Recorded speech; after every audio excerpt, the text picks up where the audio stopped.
पाठराखीण मालिकेच्या पुढील काही येणाऱ्या भागांचे अपडेट जाणून घेऊया आपल्या आजच्या व्हिडिओमध्ये। चला तर मग प्रेक्षकांनो सुरुवात करूया आपल्या आजच्या व्हिडिओला।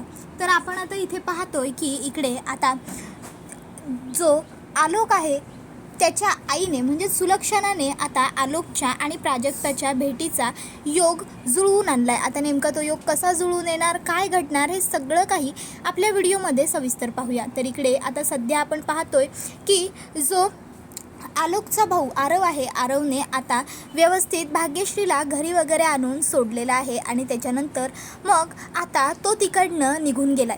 आता जाताना रस्त्यामध्ये त्याच्या डोक्यात त्याने पाहिलेली भाग्यश्री काही जातच नसते। सतत त्याला त्याने भाग्यश्रीबरोबर घालवलेला वेळ आठवत असतो। त्याने भाग्यश्रीला त्या मुलांपासून सेफ केलं होतं, तिथपासून ते आज त्याने भाग्यश्रीला अगदी नवरीच्या वेशात पाहिल्यापर्यंत सगळंच त्याला अगदी जसंच्या तसं आठवत असतं।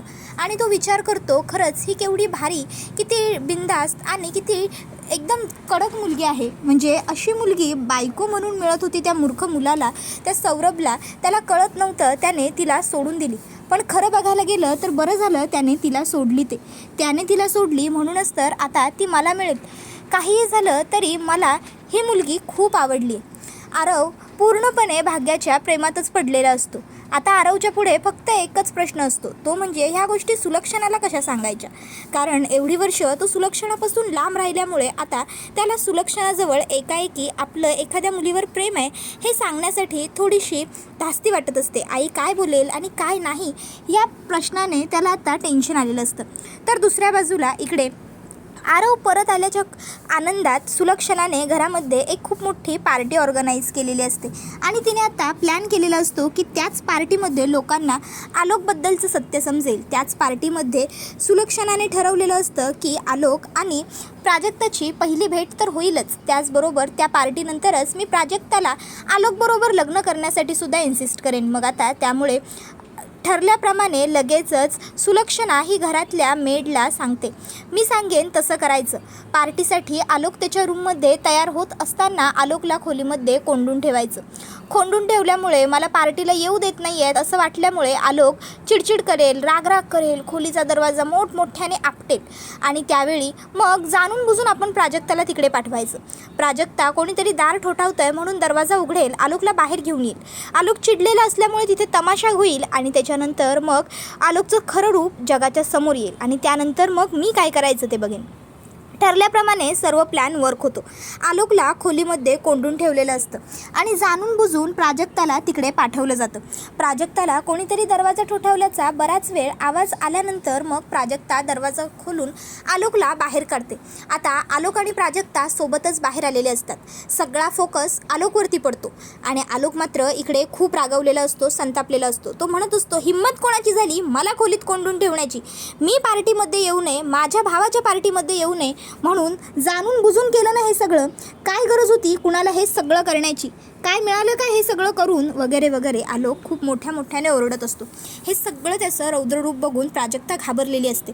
आलोकच्या सोबत उभी असलेली प्राजक्तासुद्धा यावेळी कॅमेऱ्यामध्ये त्याचबरोबर स्पॉटलाईटमध्ये हायलाईट झालेली असते। त्यानंतर मग आता सुलक्षणा ही प्राजक्ताला म्हणत असते की प्राजक्ता, आलोकबरोबर आता तू सुद्धा हायलाईट झाली आहेस। सगळ्यात महत्त्वाचं म्हणजे तू आलोकला बाहेर काढण्याची गरजच नव्हती। आलोकला आम्ही स्वतःच खोलीत कोंडून ठेवलं होतं, कारण आम्हाला माहिती होतं जर आलोक पार्टीला आला तर नक्कीच काहीतरी गडबड होऊ शकते, म्हणून आम्हालाच वाटत नव्हतं आलोकने पार्टीला यावं। एवढी वर्ष आलोकची ही मानसिक अवस्था सगळ्यांपासून लपून होती, कोणालाच माहीत नव्हतं की आलोकची मनस्थिती कशी आहे। पण आज तुझ्यामुळे ते सगळं उघड झालं, त्यामुळे आता तू आलोकबरोबर लग्न करावं असं मला वाटतं।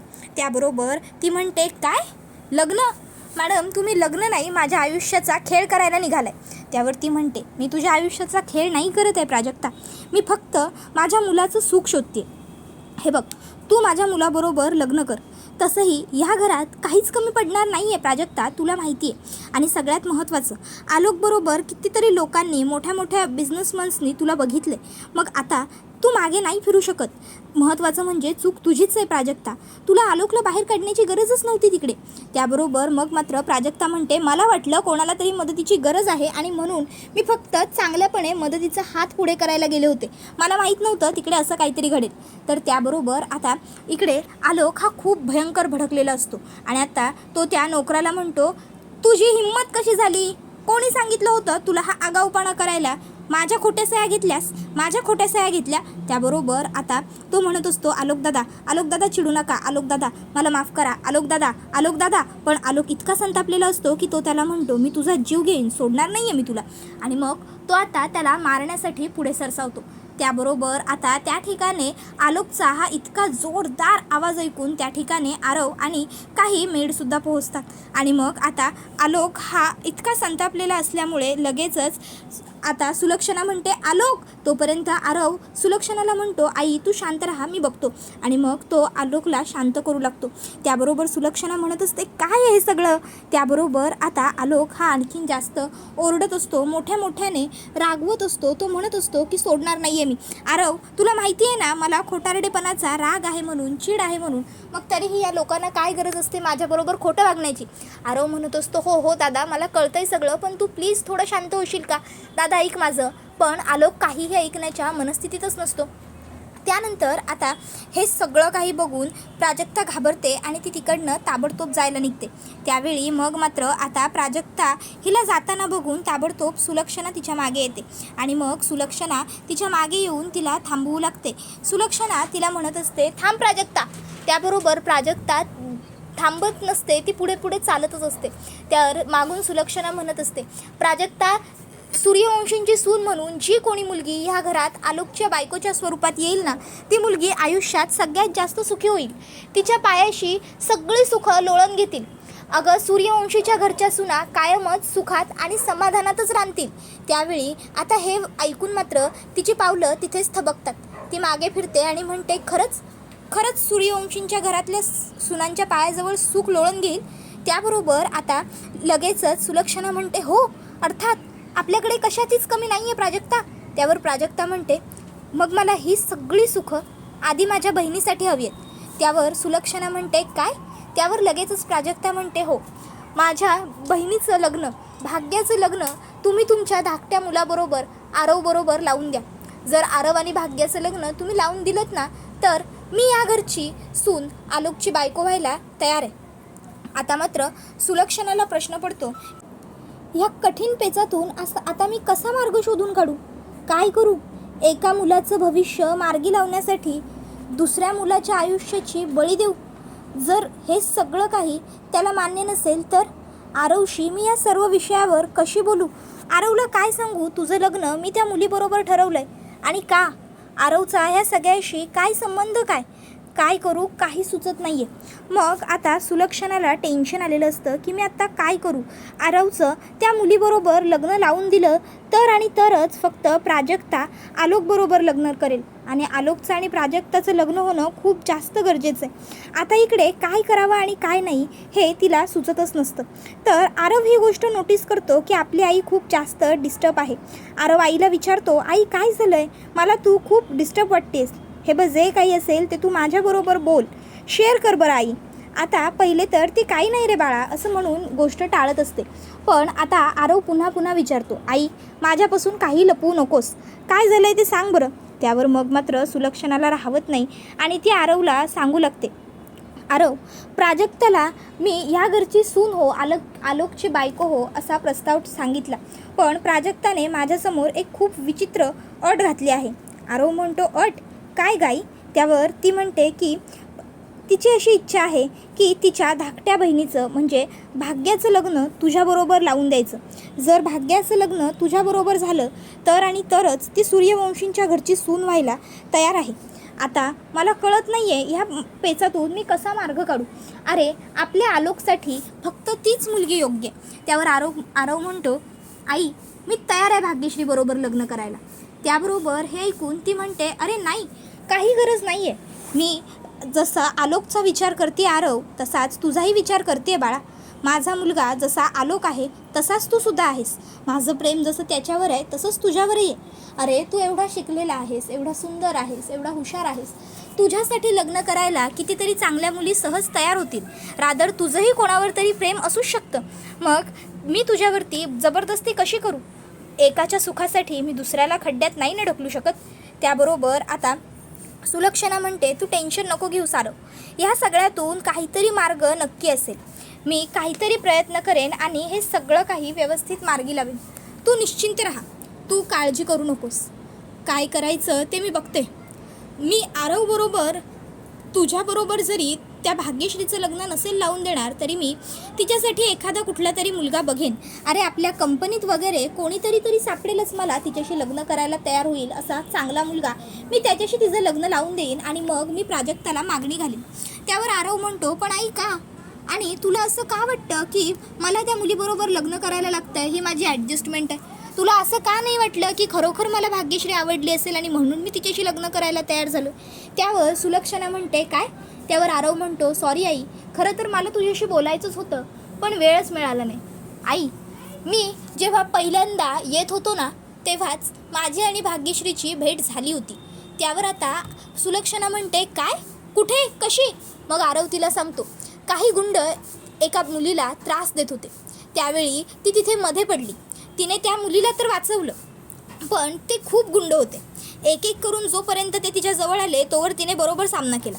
पण सगळे आल्याच्या नंतर मग तिला ते कठीण जाऊ लागलं.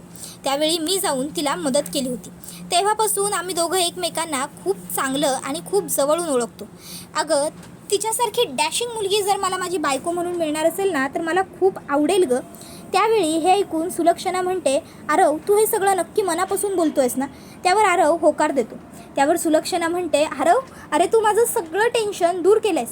जर खरोखर मनापासून तुला भाग्यश्री आवडत असेल ना तर मी उद्याच्या उद्या जाऊन भाग्यश्रीच्या आणि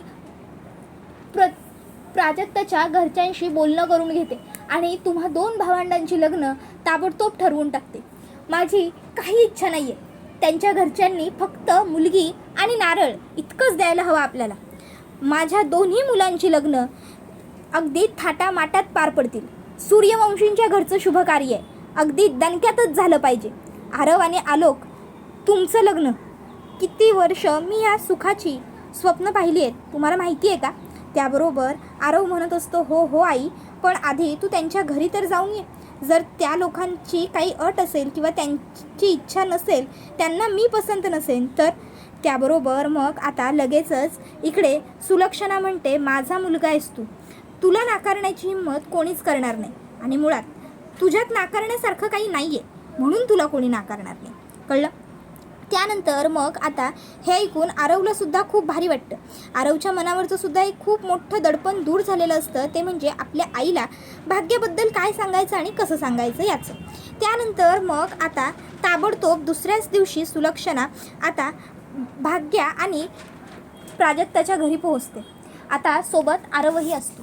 आरव फक्त सगळ्या घरभर त्याची नजर फिरवत असतो आणि भाग्याला शोधत असतो. तर आता तिकडे त्या दोघांना बघून घरातले सगळेच शॉक होतात. सगळे म्हणतात, सुलक्षणा मॅडम, तुम्ही इकडे काही चुकलं आहे का आमच्या मुलीकडून?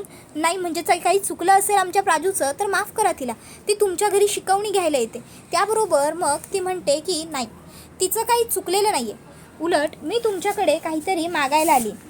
तुमच्याकडे मागायला आली आहे खूप आशेने, अपेक्षेने. कराल ना माझी अपेक्षा पूर्ण?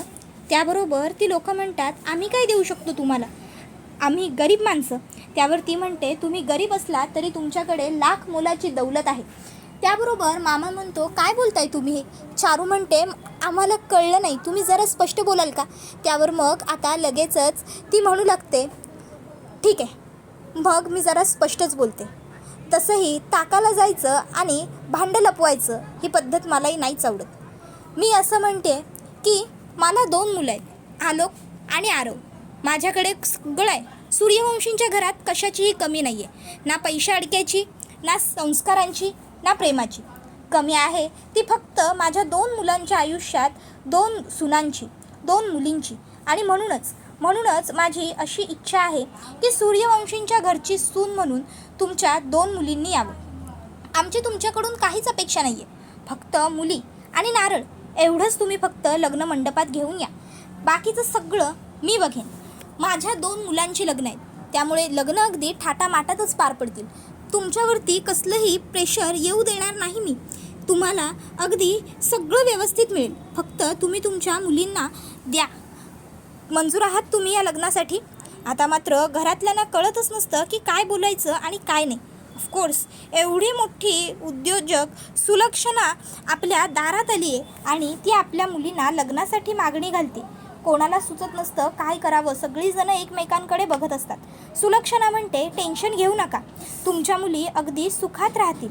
त्याबरोबर हा व्हिडिओ इथेच संपतो.